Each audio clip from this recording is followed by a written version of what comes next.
This episode is brought to you by Huel. Huel is a complete meal with nutrients you need to thrive, which is why I love it, because I can just throw this stuff in their cute little shaker and get on my way.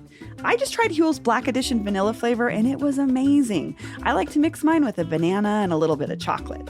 And just when you thought Huel had everything covered, they just dropped a first of its kind Super Greens drink in a can. It's called Huel Daily Greens Ready to Drink. You can try Huel right now with 15% off for new customers today using my code Denver at Huel.com/Denver. Fuel your best performance with Huel today. That's Huel.com/Denver. And don't forget to use my special code Denver. This episode is brought to you by Window Nation. It's September, cooler weather's on the way, and if your windows are drafty or leaky, now's the time to act. Replace your older builder-grade windows with custom-built, high-quality windows from Window Nation. And hey, no better time than right now. Through the month of September, buy 2 windows and get 2 free. Hurry, the buy 2 windows, get 2 free sale ends September 30th. Don't miss out. This is Window Nation's most popular deal. Schedule a fast free estimate now with Window Nation at windownation.com. That's windownation.com.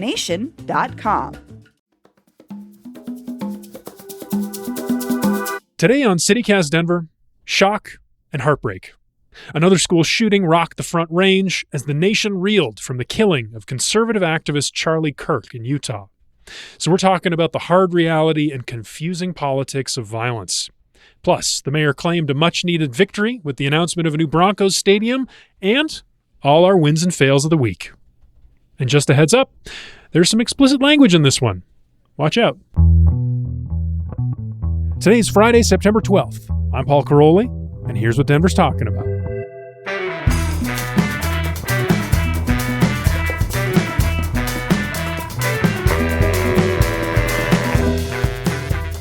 Welcome back to CityCast Denver, the show about the city that's about to find out whether love really is blind or if all those stories about bagging 14ers are just not that interesting. You're like glossing over the best part of the Love is Blind trailer. The guy that was like, I eat my boogers. What? And then the guy that was like, every morning I put a piece of chicken in the blender with lemonade and that's what I eat. And I was like, men, why do you tell people this? That's going to be the thing that lives on camera for the rest of your life. I mean, I thought it was fun. I'm looking forward to hearing more from those guys. Jordan, age 30 was the chicken in a blender guy. Adam, do you think these are the people that should be representing Denver? No. And I didn't know any of this until I just heard it right now. Love is Blind, Netflix dating phenomenon is coming to Denver. Came to Denver. So all of the cast members are from Denver? Mm-hmm. Wow. Yes. Is it wrapped? Is it in the can and we can watch this? October. When does it debut? October 1st, They just dropped the trailer this week. And we got a booger eater and a chicken and a guy blender that was guy? just yes. Those are the two that really stood out. I'm going to go out on a limb and say those dudes are transplants and not born here. Wow. I feel like booger eating might be universal. Yeah, that might be a sort of mountain survival thing. Maybe that does go back. Maybe there's a practicality to that. Maybe we could ask that guy. Maybe you should get him on this. I'm sure he's in the town. He's in the city somewhere. We could find them. Too bad we don't know his name because all we remembered was that he ate his boogers. He's booger. Jordan. No, I don't know the name of the guy. I know the chicken guy. Jordan, age 30. I didn't write down the booger guy. Jordan, age 30. Chicken guy. Also, that you got outshined by a booger guy. The fact that you drink chicken every morning, like. Oh no, that was the guy to me. He didn't get outshined. He was getting his protein in. Yeah, he's a protein that's man. What he said. He said, "I got to get my protein," and I was like, "There are other ways, but I guess if you want to siphon a chicken, I don't know, wild stuff." Anyway, we're here in the beautiful Dude IDK studios as usual on Friday. We're rounding up the biggest stories of the week. It was a big week, a lot to talk about. Bree Davies is with me as usual. Hey, Bree. Hi. And we have a great guest today. He's one of the funniest Denverites, a stand-up comedian and writer. Welcome back to the show, Adam Caton Holland. Nice to be back. Thanks for having me. Adam, I wanted to talk to you about High Plains Comedy Festival. It's not this weekend, it's next weekend. It's next weekend, September 18th through 20th. It is nigh upon us. Yeah. Well, so I assume it's crunch time. What are you excited about this year? Oh, so much. I'm really excited about a lot of performers. It's just year 12. We've been doing this for a while. Holy cow, that's a long time. I know. And every year I'm just like, how it's not going to happen. It's not going to happen. And then it just happens. So Tickets are on sale. The train's left the station. It's Comedy Christmas in September here in Denver to remember. And it's coming down the hill. Wow. Yeah.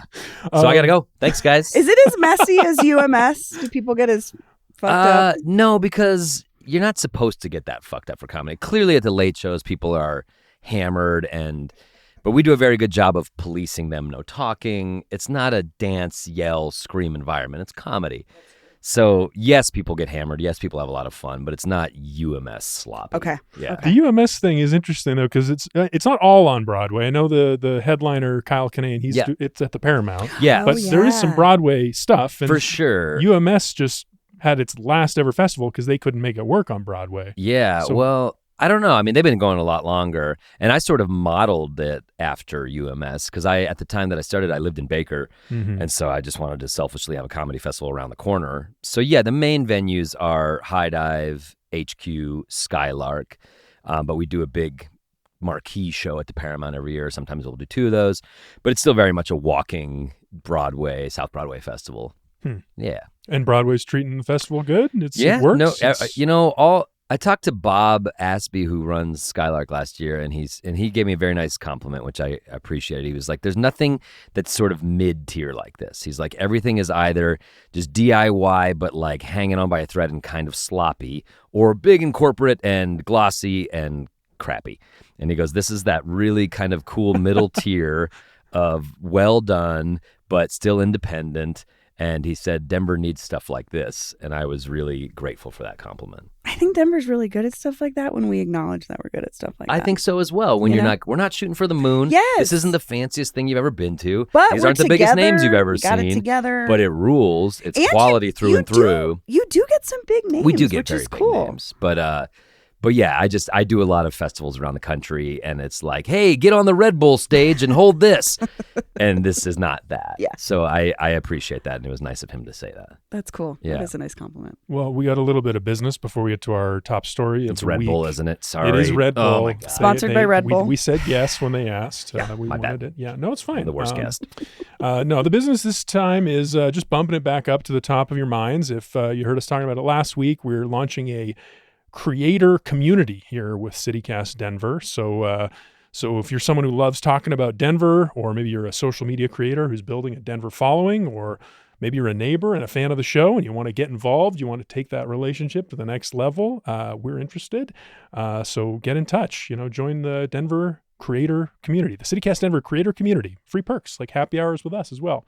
Something we really want to just like expand what we do, and we want to invite you to be a part of it. Yeah, if you're already making cool videos and talking about Denver, we want to work with you and get in front of our audience. We get in front of yours. It sounds great. Mm-hmm. Meet new people. Mm-hmm. Yeah, so link in the show notes. Check it out. All right. Boy, I'm going to be honest. This is going to be a hard topic to discuss, but the top story this week is gun violence. Tragically, Colorado is reeling from yet another school shooting, this time at Evergreen High School, 28 miles southeast of Denver, where 4 students were injured on Wednesday afternoon, including the alleged shooter who later on Wednesday passed away. And at the same time, we have to talk about these, I think, in the same conversation, because conservative activist and organizer Charlie Kirk was assassinated at an event at a college campus in Utah, almost the exact same time Wednesday afternoon. So I don't know about you all, I was experiencing these as the same thing. Let's talk about that moment. Bree, what was that moment? I mean, it's such a uniquely American experience, I feel like, to have these kinds of events happen at the same time. I mean, we were in a meeting. We were just, in a meeting talking about other things, and it was like, oh my God. And then, oh my God, what's happening? And earlier that day, we were taping another show, and one of our guests was late because their kids' school was on lockdown, which was totally separate, I think, they weren't in the Jeffco school district. So that just really hit home what a reality this is for us on a daily basis. And I was thinking about it, Paul, and when we started this show 4.5-ish years ago, we started it, we launched a couple days early because there was a shooting in Boulder, and we felt like we needed to talk about it. And I listened to that show recently, and I talked about the Aurora Theater shooting in that show. And it just reminded me how much this is part of our daily experience. And it is also something that is identifiable with Colorado, very unfortunately.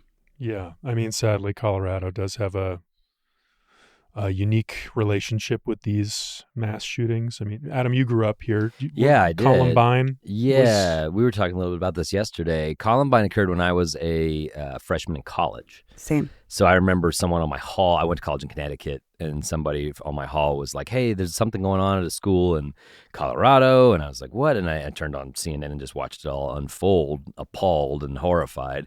And now, that's just utterly normal now. And unfortunately, Colorado's been home to many of the, I don't know, for lack of a better term, more marquee, like there's so many big mass shootings that have happened here. Everyone's consequential anywhere, but it seems like the ones that get a lot of headlines keep happening here. And it's, man, it breaks my heart.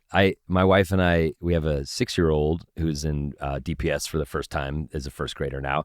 And we got an email about how they're doing lockdown drills today. And my wife and I were, looking at each other like, oh, now we're going to have this awful conversation with our child. And then on the heels of that email, all of this happened. So it's just like you see the necessity of it. We were starting to entertain that as a theoretical, knowing it could, and then it just, boom, that the day unfolded like it unfolded. So it was surreal yesterday. I hated yesterday. It was an awful day. Yeah, no, I felt the same. This stuff doesn't normally affect me that way, but it was these two things at once, like in our community and then this big national story, seeing people like weeping on TV and stuff. I just had to step away from work and go take a walk. Yeah. Fortunately, we're not doing the kind of reporting where I would have to go drive up there. Exactly. A big appreciation for the people who did that, because the stories and like hearing what happened, and like, I don't know, Denverite in particular had a story that stuck with me. It was about these two students who ran out of the school during the shooting and then went into just a neighborhood and then just went into some house where they were seeking shelter. And then the person who happened to be in the house went and found their own guns and was like protecting the students, and was like, oh my God, I didn't see that one. I don't know what to say about any of it, really. Yeah, I mean, at what point there isn't anything to say. We just do this every time and nothing changes. And we're all like, can we believe it? We're the only country that has to deal with this. And then nothing changes. Mm-hmm. And again and again and again. And you hear these parents interviewed and they said, I didn't think it would ever be here. I didn't think it'd be us. But I heard one mom say, I kind of knew in the back of my head it wasn't an if, it was a when. Right. And that's how I think Americans are all starting to feel. And that is so defeating and sad. And nothing's going to change. I have a friend who I was thinking about, I need to check in with them, but I have a friend who I was talking to last week about this. They have kids. And 2 weeks ago after the shooting in Minneapolis, she was like, we got to move to Canada. Yeah. I'm not doing this anymore. Yeah, exactly. I'm not going to let this happen. And then now another one. So I don't know where they're at. And then I entertained that question with my wife, and it's all theoretical, but we're just like, all right, how do we get out? Where do we go? Because this, if it's your kid and you didn't do it, then you'll just forever be like, my God, we knew the writing was on the wall. We talked about it, and then we just got complacent again. So this is the sad place America's at. And I knew we'd be talking about it on this episode, and it's like, I have nothing of any note to say other than it's sickening and sad, and guns are the problem, and we need to pull back. Well, let's talk about the Charlie Kirk piece of this, Sure. I think, because that really...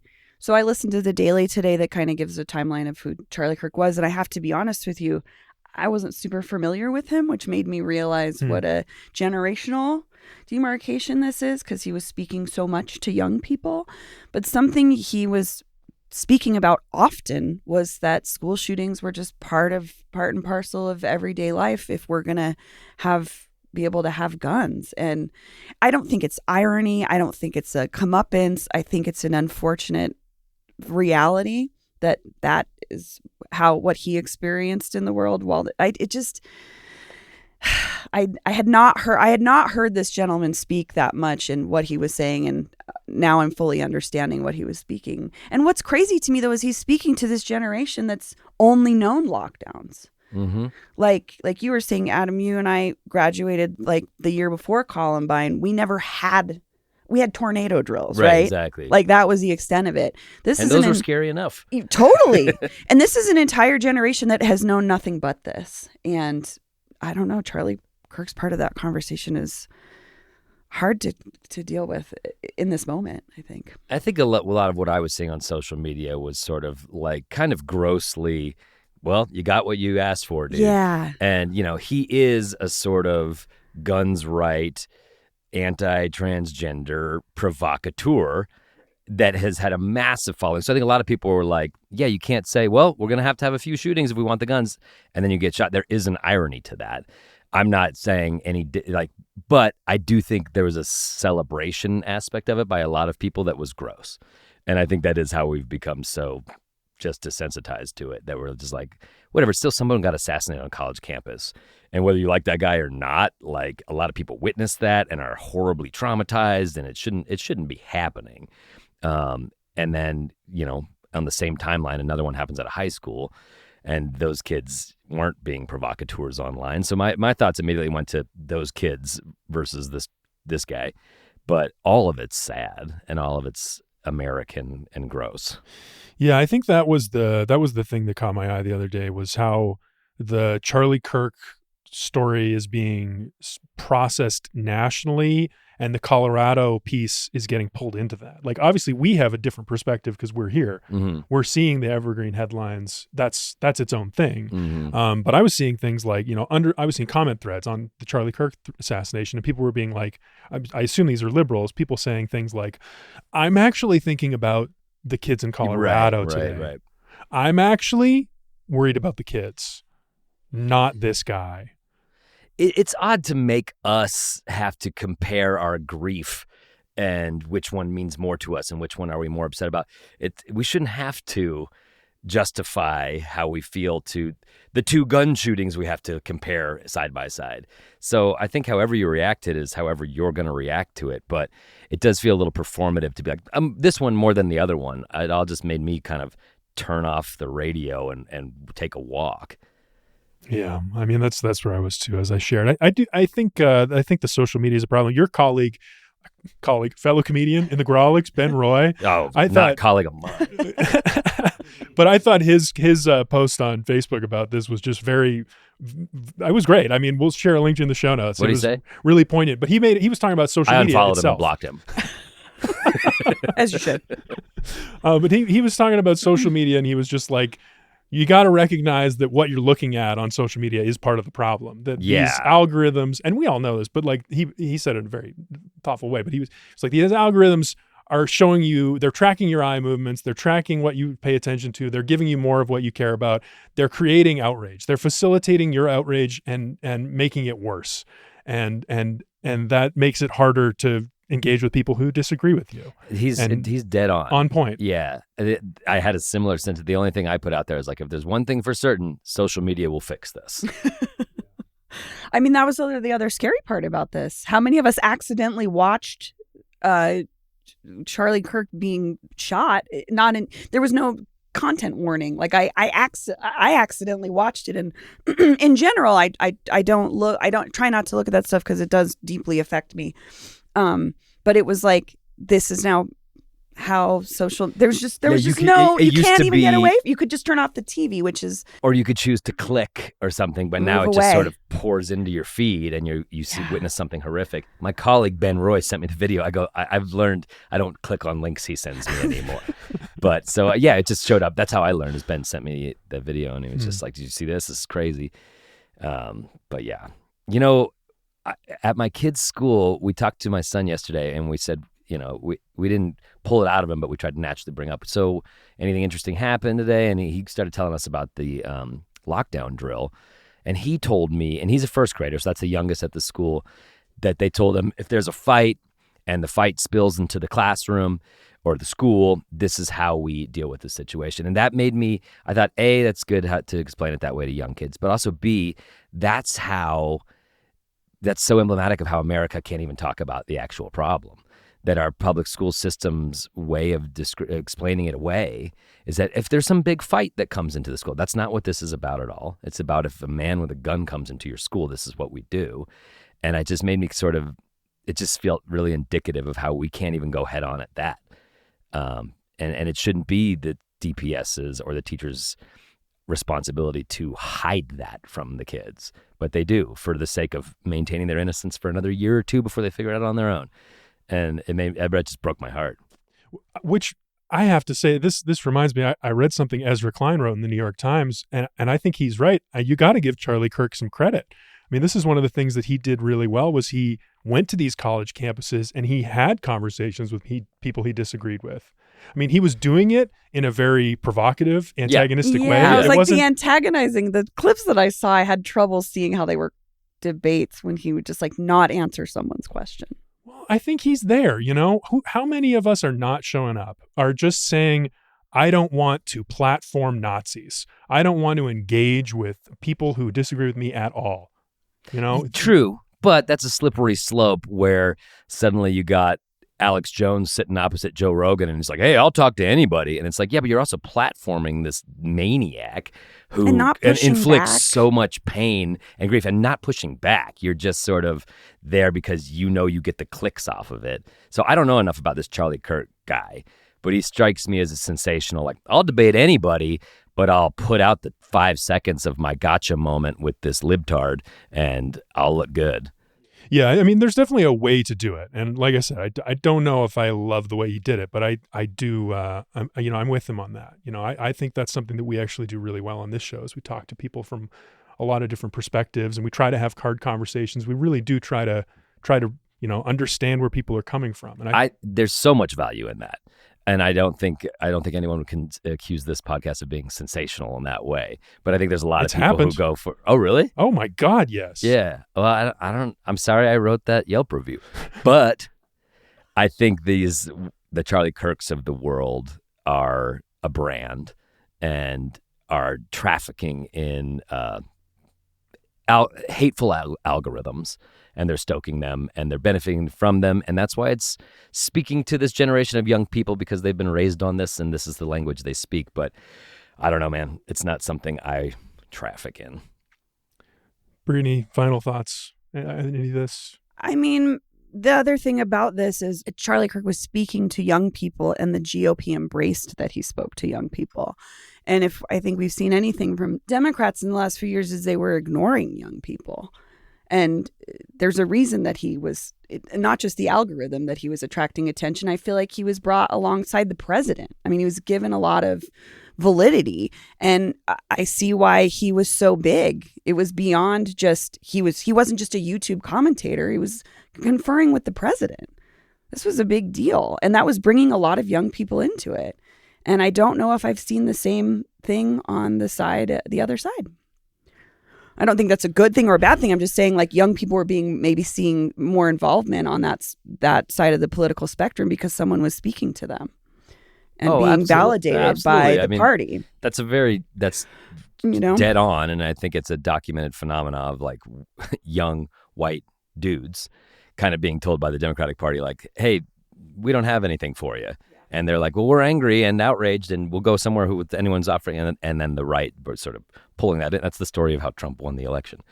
And one of many stories of how he won the election. But yeah, the Dems obviously need someone to speak to these disaffected young white people. And they're not really trying and they haven't found an answer yet. Well, let's leave it there. I think there's going to be more to talk about as this story, both of these really develop and we learn more and join us again. We'll talk about it next week, I'm sure. But we're going to take a break and we're going to talk about the Broncos.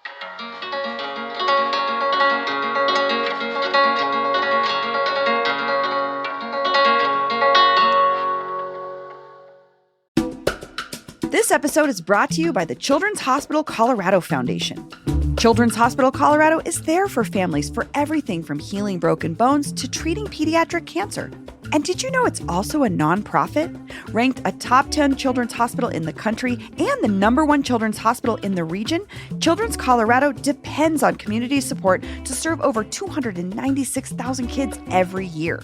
At the Children's Gala on September 27th, make life-saving care possible for more kids while experiencing an elegant night of fun and inspiration. Enjoy a cocktail reception, multi-course dinner, an inspiring program, and live music to dance the night away. Or purchase an after-party only ticket to enjoy the live music and late-night bites.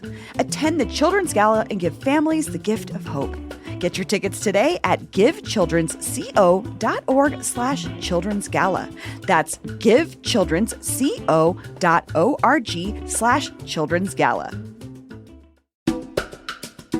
Brought to you by The Drop 104.7. The Drop 104.7 is Denver's home for urban alternative, where hip-hop, R&B, and conscious beats collide. They play everything from the classics to the freshest beats, while highlighting the emerging artists who are pushing culture forward. Catch live performances, artist interviews, and conversations that matter on The Drop. The station is also a hub for music discovery, healing, and community engagement, aimed at inspiring the next generation of creatives and innovators. Plus, The Drop goes beyond just musical offerings. It serves as a vibrant connector for the community, promoting local involvement and celebrating the rich tapestry of culture and arts in the region. I did wander upon the Denver DJ School block party recently, where La Molly was, who's one of the awesome DJs at The Drop, and she was interviewing DJ Maceo from De La Soul. So I randomly got to see DJ Maceo from De La Soul in person, sweetheart, and also Master DJ. It was so cute. Tune in to 104.7 FM in Denver or stream online at thedrop303.org. That's thedrop303.org and discover your next favorite track. All right, we're back. Our hot topic this week is the Broncos. Go Broncos. Go Broncos. I think we know how someone feels about this topic.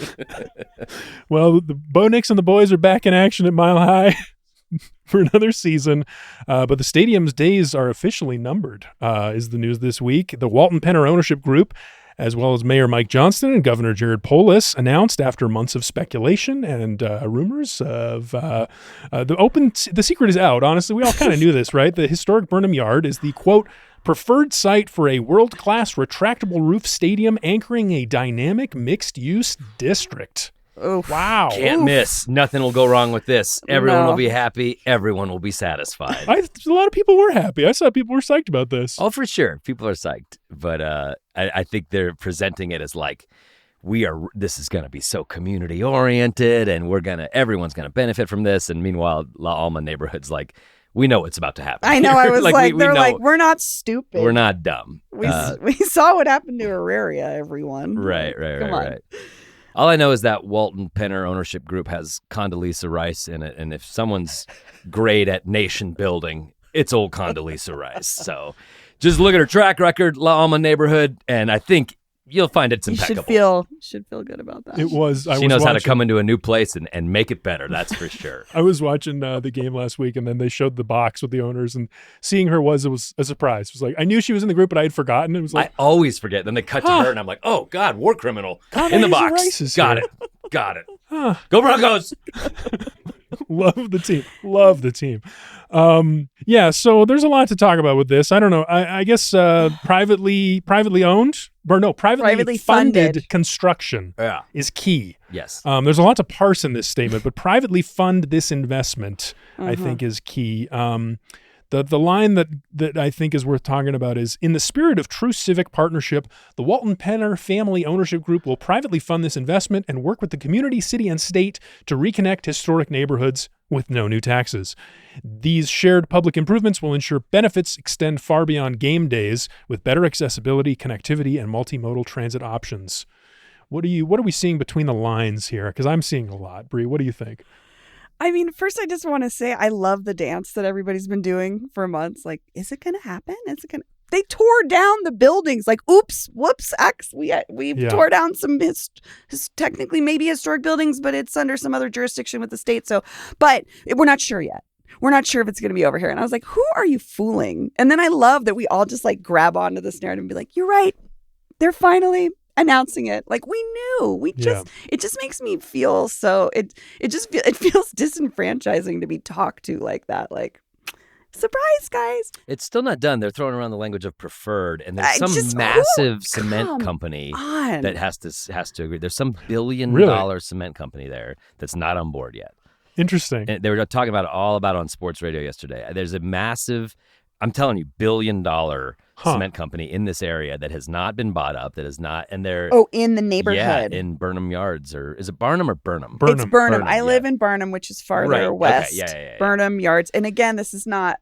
It's kind of next to La Alma. It was part of it because it's where a lot of folks that were living there, 100 years ago were working. Yeah. But it is kind of a no man's land in that like you can't necessarily get to it very easily right now. But luckily, you see it when you're heading west on 6. You see it all down there. Yeah. And me being an old Denver head, I'm just like, cool, some old train yards, some old empty buildings. You don't see that very much.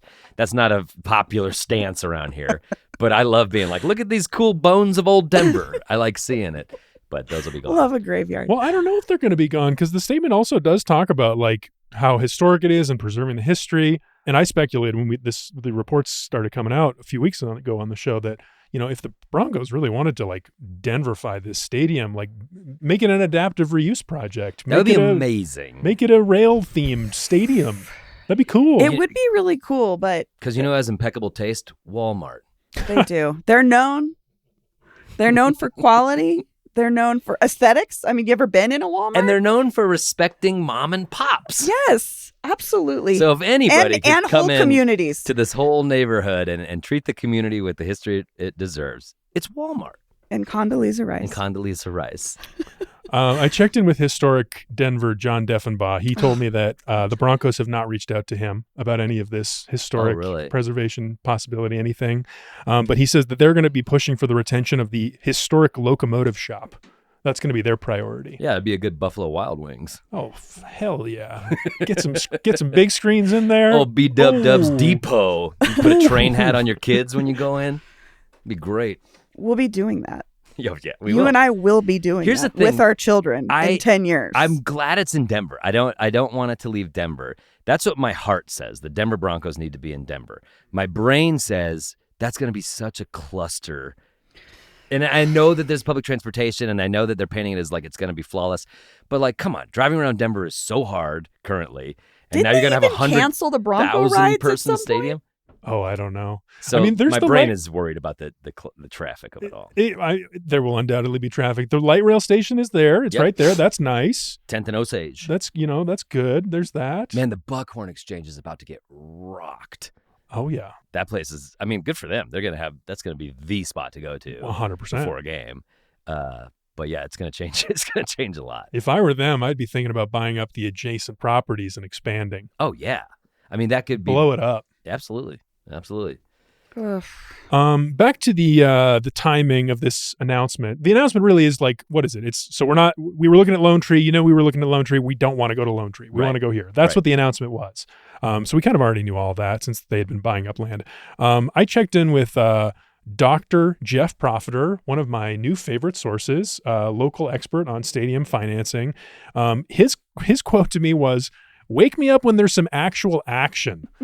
He was like, "There's nothing Profiter here." dunks again.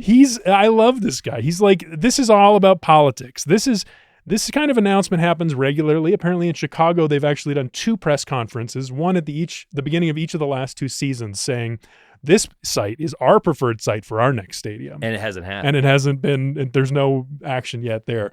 But he's like, what they're doing is they're framing the narrative around this stadium, and they're doing it sooner than later because you can control how people think about the trade-offs. And I'm quoting him, "You do that by dropping all the politically advantageous phrasing like no new taxes and privately financed, because everything is anchored in those expectations, and people's opinions are going to be framed on the policy going forward." Right. And then he points out all these things that are unsettled where there actually could be public subsidies. Like, it's still very possible this stadium goes the route of the NWSL stadium, where all this infrastructure around the actual construction gets financed by the city, or there's tax increment financing where the construction is then paid for through tax rebates. Or, and he pointed this out, what the team could do, and other teams have done, is build the stadium and then sell it to the city for $1. So the city has to pay for the upkeep and get the liability for the insurance and everything. Yeah. So there's a million ways that taxpayers could still be on the hook for this thing. Reminds me of this conversation we recently had with Councilwoman Flora Alvidrez, who was talking about this, I think, the frustration that neighborhoods often have, which is this is what we have to do to get basic infrastructure upgrades. Like, we have to say yes to a stadium, or at least feign that we're interested in it so that we can get better connectivity, safer pedestrian crossings, all these things that this neighborhood has wanted. I mean, Burnham Yards literally separates my neighborhood from Loma Lincoln Park. Well, that and I-25. Like it's not friendly to crossing over. There's certain ways you can do it. And it seems like oftentimes these projects are presented as like, we're going to fix all those problems, baby. You just have to say yes to this giant clusterfuck that's coming to your neighborhood. $100,000 retractable dome. Yeah, and might jack up your property taxes and just maybe you get pushed out of here. But if you can stay, you're going to get a really sick sidewalk. And that just feels so dirty to me. There are definitely pieces of it that aren't great, but it's also it's very common. I just feel like this is. But does that make it right? Because it's common, right? I don't know. I mean, it's the way things get done. You know, the money. If someone wants to make a big private investment in the city and build something awesome, what is the city supposed to say? You know? Yeah, no, for sure. And I think that source you just mentioned that's very astute. I think you paint it as rosy as you can. Here are all the things that will make all groups involved happy. And then go from there. Ideally, that's your plan. It's just, I think we're all cynical enough and realistic enough to know that things are going to go away because it's never going to go as you perfectly planned it in this initial soft launch of the concept. So I think healthy skepticism. But again, I think, the Broncos are the Denver Broncos. They do need to be in Denver. But at what cost? At what cost? There will certainly be some businesses that do not make it, and some people who will not afford to stay. We know this. Yes. The benefits, though, and Mayor Mike was talking a lot about this. This seemed like the win that he desperately wanted, and he just wants Taylor Swift. What? No, what are we talking about? That's Polis. Never mind. No, we should talk about Polis. Swiftie. Polis was involved in this. Has he ever watched a football game in his life? That's my question for you two. I don't know. No way, right? He's never made a sports reference that I know of. I mean, he's made probably a Dune reference, but not a sport. I mean, I don't want to just stereotype him as the gay nerd that he is, but I don't know if I've ever heard him talk about sports. Whoever runs his social media definitely throws out olive branches to every sports team, and there's a poorly photoshopped Nuggets hat on whatever picture he's got that day. So he's trying. What did he say? Oh, he was just, he took a picture with the mascot. He was excited about it. The state technically owns the land, so that's why they were involved. But Mayor Mike, I think, is more interesting because he's just, I think there's this sense that, we've talked about this a lot, but there's this sense that he's kind of on his heels a little bit, like after the layoffs and with the budget deficit and this poll that showed the people who have an unfavorable view of him are rising. That was my first reaction. I was like, oh, Mayor Mike wanted to win. The Walton Penners were like, why don't you announce this now? Yeah. Oh, totally. If you can go and be the face of of Broncos good news, that's great for you. I would be all over it too if I was Mayor Mike. I also wanted to talk about this PR that they've whipped up and all the things to get us all the. Did you watch the Broncos video about it? Yes, with all the historic images and stuff. Like, we can't wait. It's going to be amazing. Remember this? Feel this footage. You weren't even there, but you feel it. Like it was just like so. Two sepia prospectors tossing a football. Yes, really. Yes, close to it, but and it does the job, right? I mean, it's such a basic level. Like, I do feel that. Carl Mecklenburg with a pickaxe. Well, that's why the rail yard stuff is going to be great for them. Is like it all just fits so well. I had this thought. I don't know if anyone else has thought this, but the Mile High Stadium moniker. This is like 2 stadiums ago now. Yeah, this was the first stadium before the one they built using some sales tax money that voters approved 30 years ago.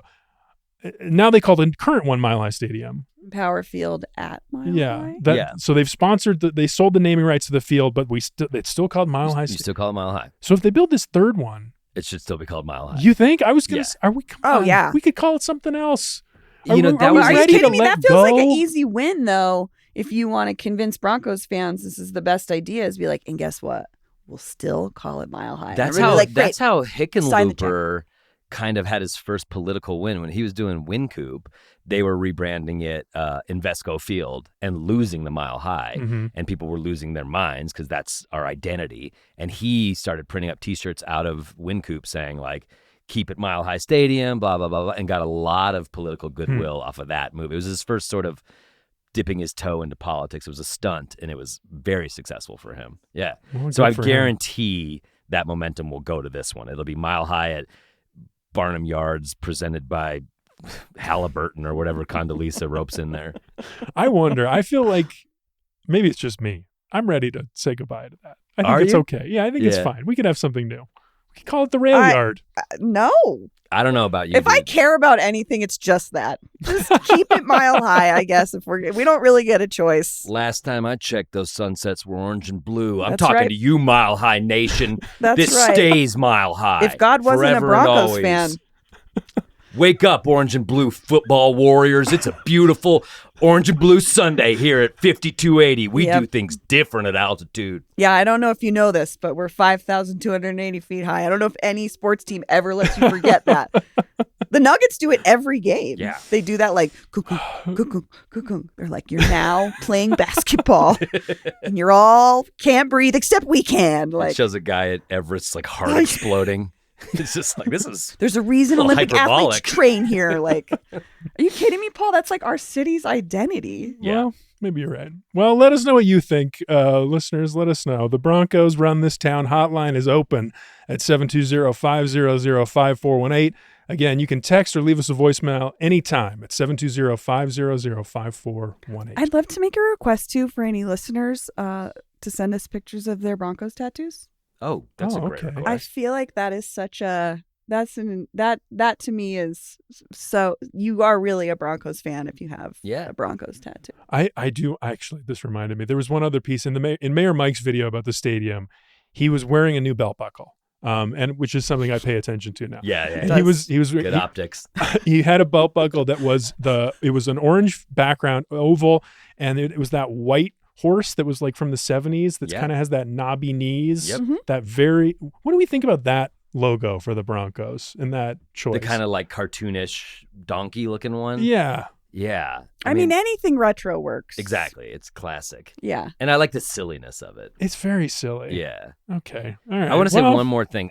If it was what they're presenting, and if they do maintain some of the historic aspect, and there's cool railroad tracks left and cool brick depot buildings that they've incorporated, and it's like this perfect medley of the neighborhood in a new fancy stadium, hallelujah, what a win. But I Mhm. just think I'll believe that when I see it. And I think that takes like a real artisan to design and do this. And I think they're just going to come in and blitzkrieg a cookie cutter, massive entertainment district stadium with glossy elements that do not highlight the feature of the neighborhood. They don't even fit fit the They don't even neighborhood. really try once this is boiled down.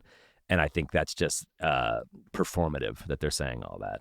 Well, it could. I mean, they say that they want to do a community benefits agreement, which is the way that the community would have leverage. And this, I mean, obviously these things are problematic, but that we've seen it around Ball Arena. I think a lot of people were happy with it. A lot of people had criticisms, but it was a long process where the community got to weigh in and Yep. say, here's what we want. Yep. Here's what we want to see. And then City Council only voted for the rezoning approval based on the community's agreement to this document. So like this is a thing that the Walton Penners say they want to do. They're starting super early, so there's actually going to be able to be time for engagement. Like I think if people want to see that, they have that opportunity to step in and help shape it.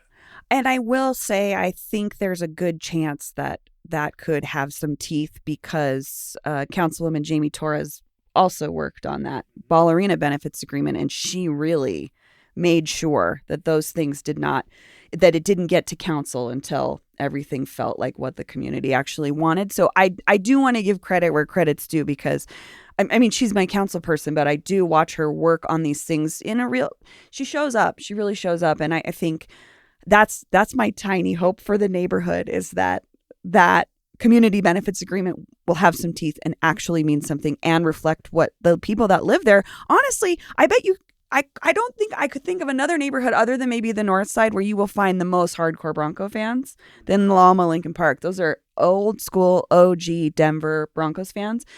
If they feel like they're getting something that's substantial, then okay, more power then I'll believe it. And the fact that Jamie Torres just went through the one with Ball Arena. Yeah, 18 months She's of gonna that. know. Like Yeah. She knows that like the back of her hand. even if you don't agree with her ideas or her values or whatever, like she's got some experience now. she knows how the process how to work. works. And yeah, It's a so good sign.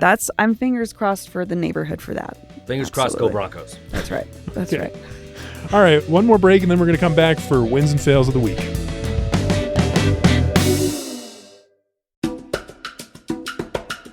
This episode is brought to you by Wise. Wise is the app for international people using money around the globe. With Wise, you can send, spend, and receive up to 40 currencies with only a few simple taps and save up to 55% compared to major banks. Plus, Wise won't add hidden fees to your transfer. Whether you're buying souvenirs with pesos in Puerto Vallarta or sending euros to tip your Coliseum tour guide, you know you're getting a fair exchange rate with no extra markups. That's what makes Wise the fast, affordable way to use your money around the globe. Wise offers 24/7 live support and runs over 7 million daily checks to catch and prevent fraud, so you know your money is where it's supposed to be. Be smart. Join the 15 million customers who choose Wise.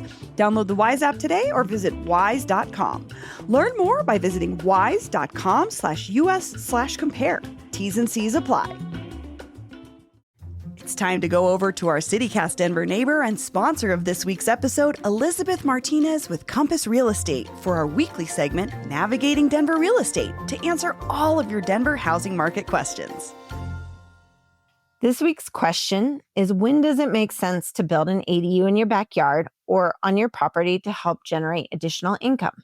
Well, building an ADU in Denver has become much easier, especially after City Council approved them citywide for all single-family neighborhoods in December 2024, which means you no longer need to go through rezoning if your neighborhood did not have the ADU zoning before, which is a huge time and money saver. It's most appealing if you're planning to hold the property long term. Think rental income that can help ease your mortgage over time. As for costs, ADUs typically run somewhere between $200,000 and $300,000 for a standard new build, or upwards of $300,000 depending on the size and finishes. For instance, estimates for detached units or higher end finishes can push it towards $250,000 to $350,000. If you're converting a garage or basement, you might spend less. Think $60,000 to $150,000, depending on the scope. The good news, though, there are some grants that can help with the cost, but they do have special criteria to follow along the process as well as after the build. Also note, there are still must-follow requirements, like the owner must be on site at time of application, neighborhood-specific setbacks, design standards to match your home, and the usual permit process. But overall, Denver has removed a lot of hurdles, making ADU a strong option to generating income. This segment is sponsored by Elizabeth Martinez with Compass Real Estate. Have a question about Denver real estate? Use the link in the show notes to submit it. Elizabeth might answer your question in next week's segment. All right, and we're back. Time for the best way to end the week. Rocky Mountain highs and lows, aka wins and fails. Each of us brought a recent local something that we think is a win and another we think is a fail, and we're going to talk about them. So we're going to start with fails, because we do. And Bree, do you want to start with your fail? Yeah, I mean, mine is unfortunately another RIP, but also it's beyond just the person that passed. Corky Scholl died last week, and he was a photojournalist for 9 News for a long time, did wonderful work documenting the city. But on the side, he also ran this project called Save the Signs, and he was deeply invested in documenting our neon sign culture, especially along East Colfax, which is where initially it kind of sparked his interest about 13 years ago. And he documented and researched and helped to save some of these signs. And this was just like a labor of love that he did, that created such a beautiful record that I hope continues to go on, of parts of the city that, you know, often get lost in the development conversations and things like that. But much love to Corky Scholl's colleagues. I know 9 News folks were really sad, in his family, but also to the sign community that he really supported and embraced. So, yeah. That's very cool. I heard about him passing. I didn't know that sign background that he had. So cool. That's really cool. And it was just like a thing he just picked up one day and was like, noticed a sign on East Colfax and dug more into it and started documenting it, and just, you know, and then created a whole community around it. So it's really beautiful. Someone who made the city special. Yeah, absolutely. Great thing. I think I will go next. My fail this week goes to someone who I did not know existed until this week, but thanks to Benito Kelty at Westward, I know the story of Mexican Consul General Pavel Melendez Cruz. This is the gentleman who runs the Mexican Consulate General here in Denver. It's a building off of Leetsdale near my house. Yeah, I've been there. There's a taco truck out back that I've been meaning to try. Wait, where on Leetsdale? Oh boy. I mean, I guess it's kind of a weird. It's hard. It's kind of a weird no man's heading land. towards Aurora, where it turns into Parker, not too far from there. Oh, yeah, okay. by the new Zadies, the Goodwill, there's a couple apartment Virginia buildings. Village area. Yeah, just north. South My of the new neighborhood, Call my Your home Mother, neighborhood. north of Washington, Virginia. I like all of these geographic. Just Let past me hit you with some No, they more. all make perfect sense to me. I know everyone. Fairmount Past- Cemeteries to the northeast. Yeah. the Starbucks that used to be a Taco Bell when I was a kid. Yeah. Glendale Target is a little bit to the southwest from here. So anyway, the Mexican Consul General, etc. The story is, this is an incredible story. We're going to put a link in the show notes like we do with a lot of the same things we talked about, but you got to read it. The allegations against this man, it's kind of a Me Too situation, but there's a whole political twinge to it as well. Apparently, Mr. Melendez Cruz is under federal investigation in Mexico, his native Mexico, where this is a huge scandal because Mexican immigrants in Denver who were arrested by ICE and incarcerated at the ICE Aurora facility have been accusing him of ignoring their requests for consular services. Whoa. Like helping them. Like the In one a job you have, time sir. of His crisis. Extreme crisis. kind of when someone might be able to help. He's not doing it apparently. There's this one activist guy who's been like very, very all over this, and then he has some allegations against him too. It's very political. But the other side of this is some former employees of Mr. Melendez Cruz have accused him of labor rights violations, political retribution, and sexual assault, including, according to a police report dated November 2024, Melendez Cruz was accused of, quote, firmly grabbing one of his male employees' buttocks during a work trip to the Colorado ski town of Steamboat Springs. Oh my gosh. And this person left a couple of months later after a toxic work environment. Yeah, I'll say. Yeah, it sounds awful. Sex pest and blocking people's ability to maybe get asylum in this country. Yeah. Cool. Cool. Eye-opening story. Big fail. Ugh. That's a fail for sure. Pavel Melendez Cruz. Major fail. Wow. Yeah. Adam, give us your fail. Lost in the sports hullabaloo of this Broncos excitement, the Colorado Rockies they just set their franchise record for worst season ever, and there's still so many games left, guys. When did they set that record previous? Oh, just a mere 2 years ago. And they had to beat their own record. So 2 years ago, they lost 103. We're currently at 105 and counting. And a lot of teams, once they set their franchise loss record, would say, let's change it. Let's hire from the outside. Let's make smart draft picks. Let's do anything. And the Rockies said, no. Let's double down. Let's beat this. And they beat it currently by 2 games. They just got swept by the Dodgers, only scored 8 runs across 3 games, which is like, we could do that. What an embarrassment. What a horrible, horrible franchise. Sell the teams. Monfort, get out of the city.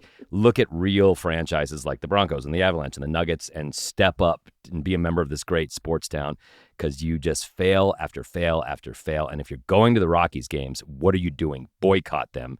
Sell the team. Someone's going to get an email from Monfort sent from my iPad. I feel this coming. I do like that he does that. I kind of think Dick Monfort is great. His attitude. He's just so I don't know. But you make a good churlish, maybe point. We is- have this beautiful dynasty he could add to. It's so simple. When you're the worst team in baseball, and any sport really, you get like a great draft pick the following year. However, MLB has a rule that if you get it 3 years in a row, you have to surrender it, because you can't just deliberately tank and keep loading up with great draft picks. And the Rockies have not done that purposefully, but next year they will not get a top draft pick, because the past 3 years of rewarding them draft picks for their ineptitude have done nothing for them. And so we can't keep losing and just getting good draft picks. We're that bad.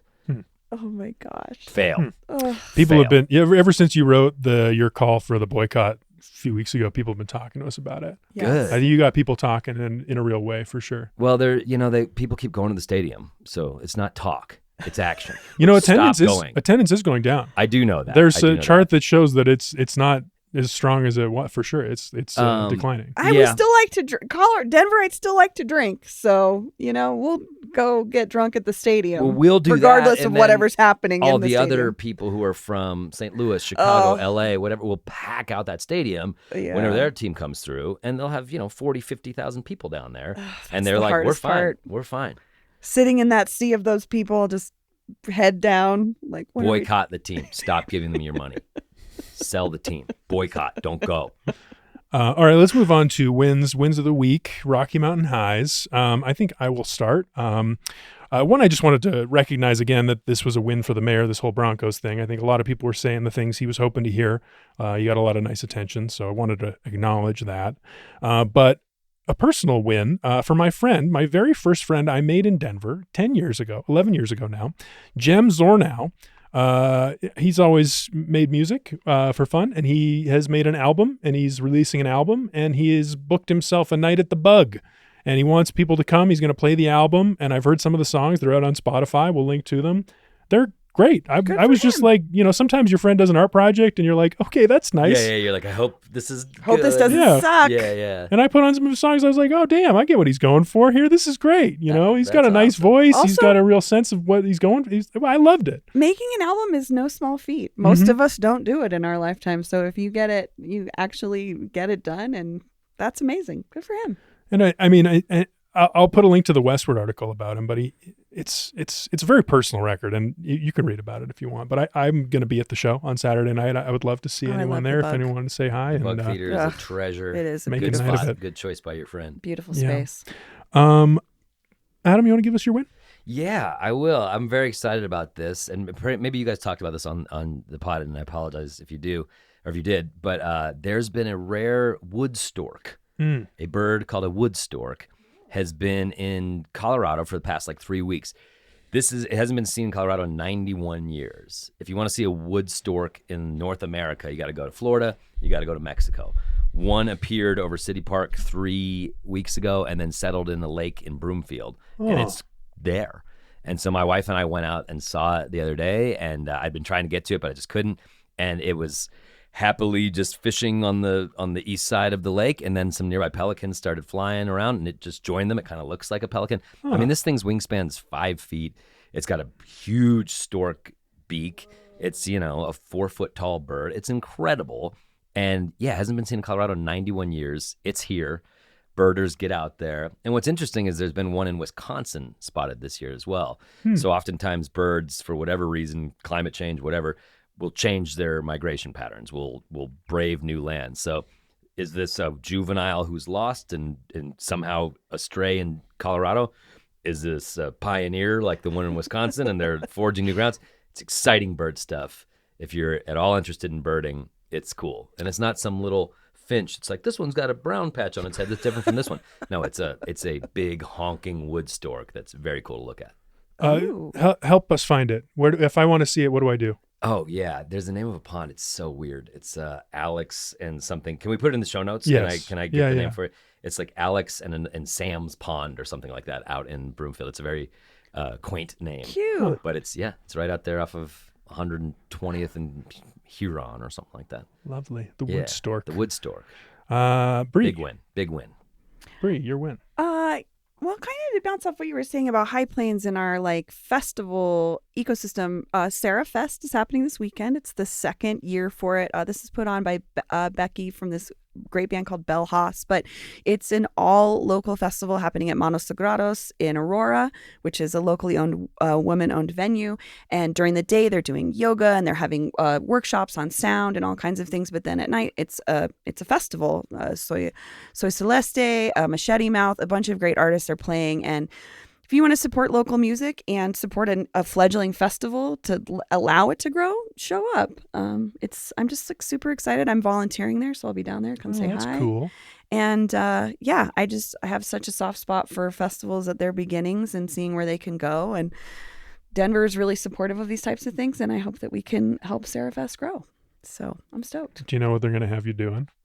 I don't yet. I mean, I'm like, I can work the door, I can stage manage, I can, I don't know, fill the toilet paper in the bathrooms, take out the trash, check IDs, whatever. I ran a festival for 15 years. I can do it all. So I'm just excited to be there and see a new festival happening. So that's cool. Yeah. That sounds like fun. Adam. This just in, it's Alex and Michael's Pond. Oh, cute. That's the name of the pond. Okay. Alex and Michael's Pond. I was confused as well. Google it. It's a real public space in Broomfield. That's where the Woodstock is. Like the Alex and also another Alex and Michael. Alex with 2 X's. Oh. And Michael's Pond. Oh, that's got to be I don't a know story. what happened. They named it after these guys. I bet it was tragic. I know. I was like, I hope it's a sweet story. Yeah, I don't know. I haven't done the research, but it's at Alex and Michael's Pond. Well, go honor them and see the story. Yeah. All right. Well, awesome. Thanks so much for joining us today, Adam. And that's the show. Thanks for having me. Thanks, guys. That's all for today here on CityCast Denver. Our producers this week were Olivia Jewel Love and me, Paul Caroli. We recorded the Dude IDK Studios here in 5 Points with support from Jacob Rupp and Nick Holmby. Peyton Garcia and Adrian Gonzalez write our morning newsletter, Hey Denver. Abby Madigan does our social media. Bree Davies is our host. Our music is by Los Mocochetes with additional mixing by Tyler Lindgren. If you haven't already, subscribe to the show wherever you get your podcasts. Rate us 5 stars on those apps. Follow us on Instagram and tell the Woodstock about us the next time you see it. Thanks to our new neighbors who joined this week. And remember, you can support the show and get great perks by becoming a CityCast Denver neighbor at membership.citycast.fm. And if you're a local content creator, you want to get involved, check out that link in the show notes. Join our creator community. You can sign up for the daily newsletter I mentioned and learn more about us at denver.citycast.fm. See you next week. Okay, got it. Shall we? Are we ready? Are we rolling? Yeah, Great. let's Are do it. you two ready? Yeah, Great. let's do it.